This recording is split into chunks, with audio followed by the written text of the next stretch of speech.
نبی کی رحلت کے بعد بھی مسلمانوں کو بتانے کی ضرورت ہے، تو پکے مسلمان ہیں، یہ تو سچے مسلمان ہیں۔ بعض لوگوں کا تو کہنا ہے ان سے زیادہ سچائی کوئی نہیں ہے، تو انہیں بھی اسلام کے تعارف کی ضرورت تھی۔ آج بھی اسلام کے تعارف کی ضرورت، ہمیں بھی اسلام کے تعارف کی ضرورت۔ ہماری اپنی زندگی میں ہر نیا آنے والا دن اسلام کی نئی تعریف کے ساتھ آ رہا ہے۔ اسلام کی تعریف نہیں بدل رہی، میرا فہم بدل رہا ہے، ہمارا شعور بدل رہا ہے۔ اب سے 10 سال پہلے جو ہم نے دین سمجھا تھا، آج ہم نے اس سے زیادہ اچھا سمجھا ہے۔ نبی کے زمانے میں 1.5 لاکھ سے زیادہ مسلمان نہیں تھے، آج اربوں مسلمان ہیں، کروڑوں نہیں اربوں مسلمان ہیں۔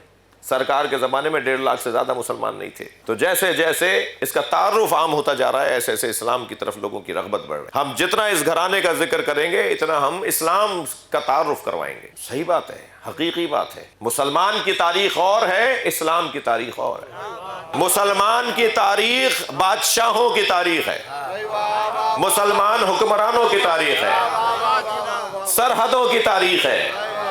ایک شخص ہے جو پاکستان میں ہمیں ڈھونڈ ڈھونڈ کے ہمیں جواب دے رہا ہوتا ہے، میں اسے آج جواب دے رہا ہوں۔ تم جو یہ کہتے ہو کہ فلاں دور میں اسلام وہاں تک پھیلا، اسلام وہاں تک پھیلا، وہ اسلام نہیں پھیلا تھا، مسلمان پھیلا تھا۔ جی فلاں سرحد مل رہی تھی، فلاں مملکت تھی، اور فلاں بارڈر تھا، اور فلاں سرحد تھی، یہ اسلام نہیں پھیلا تھا، یہ مسلمان پھیلا تھا۔ مسلمان کی تاریخ اگر بتانے لگوں تو شاید نئے آنے والے نئے مسلمان کو کہیں نفرت نہ ہو جائے۔ گلاس میں بھی نہیں، گھڑے کی شراب پیتے تھے اور کہتے تھے خلیفۃ الرسول۔ ولید کا واقعہ نہیں ہے پتا آپ کو؟ میں مثال نہیں دوں گا تو لوگ کہیں اور لے جائیں گے، میں مثال اگر نہیں دوں گا تو لوگ کہیں بھی لے جائیں گے، دماغ ان کا چل رہا ہوگا، قصور میرا ہوگا۔ بھائی ولید کی مثال نہیں ہے مسلمانوں کے پاس، شراب پی کے نماز فجر پڑھا دی 4 رکعت، اور پھر محراب میں ہی الٹی کر دی شراب کی۔ عبداللہ ابن مسعود رضی اللہ تعالیٰ عنہ جیسے صحابی، ان کا دور ہے، وہ وہاں کے قاضی ہیں، جب یہ حرکت کی اس نے، کون ہے؟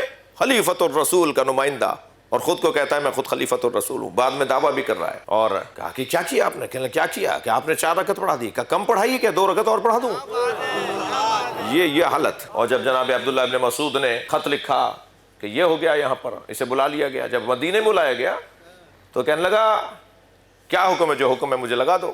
کہا جی 80 کوڑے مارے جائیں گے۔ تو کہنے لگا مجھے کوڑے وہ مارے جس نے زندگی بھر کبھی شراب نہ پی ہو۔ یہ مجرموں کا پرانا طریقہ ہے، اپنے جرم کو چھپانے کے لیے دوسروں کے جرموں کو عیاں کرتے ہیں۔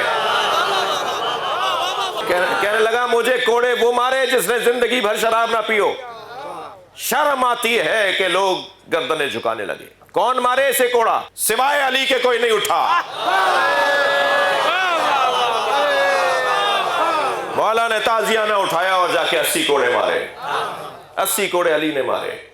وہ جو کسی معتبر کتاب کی تم روایت سناتے ہو نا کہ علی مولا نے معاذ اللہ اس کیفیت میں نماز پڑھائی، ڈاکٹر اسرار نے بھی کہا، اس نے حیدرآباد دکن کا جو کیا ہے وہ ذاکر نائک، اس نے بھی کہا، ہم نے ذاکر نائک کو بھی اتنی 100 صفوں کا جواب بھیجا تھا۔ تو کہنے لگا مجھے اردو پڑھنا نہیں آتی، انگریزی میں جواب دو۔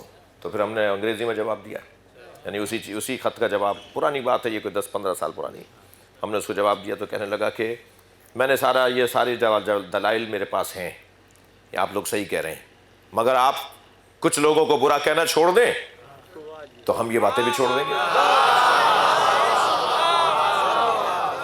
یہ ہے پڑھے لکھے لوگوں کی حالت۔